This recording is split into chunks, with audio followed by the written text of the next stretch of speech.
Hello, and thank you so much for registering for the Dermaplaning class. I really appreciate it. I'm Miss B, your instructor, and I'm here to do an overview of the Dermaplaning training just to ensure that all of the information has registered and that you understand. All right, so firstly, I want to talk about what dermaplaning is. It is a exfoliating treatment. However, the original primary reason that technicians dermaplane is to remove vellus hair that women or clients may have in their cheek area.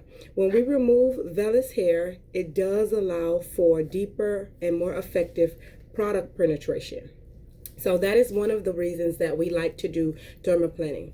However, dermaplaning also helps with superficial hyperpigmentation. So some techs also like to use it for a light exfoliating service. Alrighty, now keep in mind that everyone isn't a good candidate for dermaplaning. Some may have issues with the epidermis, and that is a contraindication. You don't want any forms of dermatitis, dry skin, open skin, inflamed skin. That's contraindications for dermaplaning, and you want to make sure that you are not dermaplaning over contraindicated skin. Something that is a little controversial, depending on who you talk to, is whether you should dermaplane the skin dry or with oil. I personally prefer dry because when you have oil on the surface of the skin, that can cause the skin to do what's called buckling, and you don't want. And when you're doing your dermaplaning movements, you don't want the blade to skip. All right. Also, a very important component of dermaplaning is the ability to hold the skin really taut and work between the tautness of your fingers. So sometimes when there's oil on the surface of the skin, it does make it a little harder to taut the skin. So using oil is not my favorite thing to do, but I will let you know that there will be protocols out in the industry that will cause for oil to be on the surface before dermaplaning. And you'll also see that some techs prefer that method. For me, I always follow the safest practice for the skin. I let that lead me. So because of the reasons I talked about before, I personally prefer to dermaplane dry. Okay. Now, as we move on, dermaplaning is also a great prep for other treatments. So some technicians like to follow dermaplaning with an enzyme, an AHA, or even a chemical peel. What I would recommend is that you are familiar with the client's skin tolerance and the way they react to those type of treatments. I wouldn't do it on my first time seeing a client.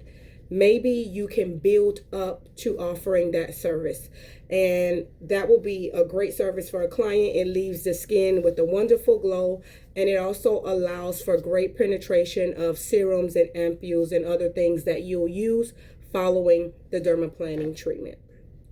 Speaking of serums, you want to make sure that you have a great serum to pair with your treatment. Because you have exfoliated that superficial layer, the skin is going to absorb things a lot better. And remember that serums are a part of our treat stage. So you do want the serum to be able to penetrate deeper and treat the things that you are looking to treat on the skin, whether it's hyperpigmentation, whether it's excessive oiliness, or even dryness. All right. Now, as we continue to move forward, I want to talk a little bit about dermaplaning tools. So your dermaplaning tools will definitely consist of your dermaplaning blade. Typically, we like to use a size 10 dermaplaning blade. Some techs also like a 10R. The R is for round. I like a 10R also because the tip of the blade is rounded. So when you're working areas near the nose, it does make it a lot more comfortable. Now your dermaplaning blade, you have options. You can get a single use tool where this will come packaged. You're meant to use it on one client and then properly dispose of it. All right, this is actually a 10 blade, so you can see that the tip is a little bit sharper. All right. So for the next blade that I'm going to show you is the 10R. So this is the 10R. This is also a single use blade, and it'll come sealed and packaged. Everything must be sealed, or I wouldn't recommend you use it because it does affect the efficacy of our tools and products. All right, so this is the 10R. So as you can see, that rounded tip, and it lies very flush to the skin, versus the 10, there's like a little turn, a little curve rather. So you see the difference? All right, 10R will be a little bit harder to find than a 10, but you may like the 10R better. So these are both disposable tools. After I use it on my client, I'm going to properly trash it. The next thing that you'll get, well, you may get, is a handheld tool that you are able to disinfect and sterilize this, so you won't trash it, but the blade that goes inside is going to be disposable. It should come with these special scissors. They're not really scissors, they're more like holders. There's ridges in the inside, and it's meant to hold the blade so that you may slip the blade inside this handheld tool. So I'm going to be showing you with a 10 blade. It comes sealed up. Make sure you open where it is indicated at to open, because that is going to open to the back of the blade. And when it opens to the back of the blade, you want to be very careful.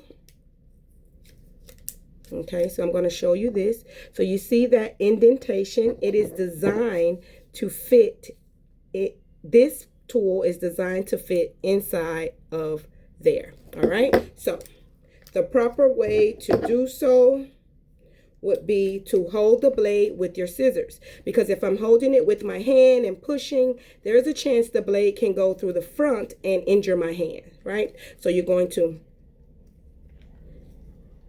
okay, you're going to hold it there. And if you're right-handed or left-handed, you may have to play around with what works comfortable for you. Okay. And once you fit your tool inside, you'll hear like a little click. Okay. And to remove it, you're going to clip it at the back, and you're going to lift it. There you go. And then I dispose of that. All right. One more time. I'm holding it. And then this is going to fit inside. Sorry. This is going to fit inside and click. And be careful, because just like I did, sometimes it can miss. So don't use too much force, okay? And practice a little bit with it so that you feel more comfortable.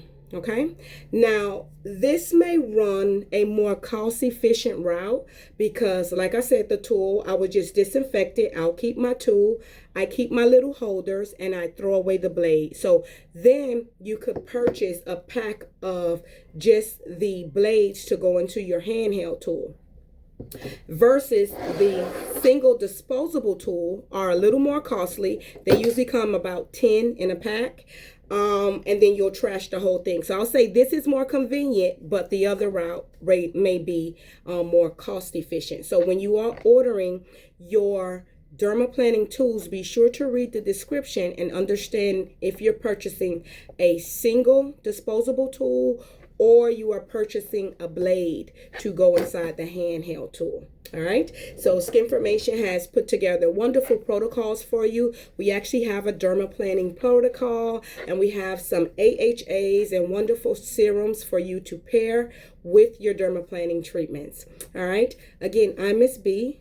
I'm here for you. You can reach me via email. You can leave comments with any other questions, and I'll be happy to help you out.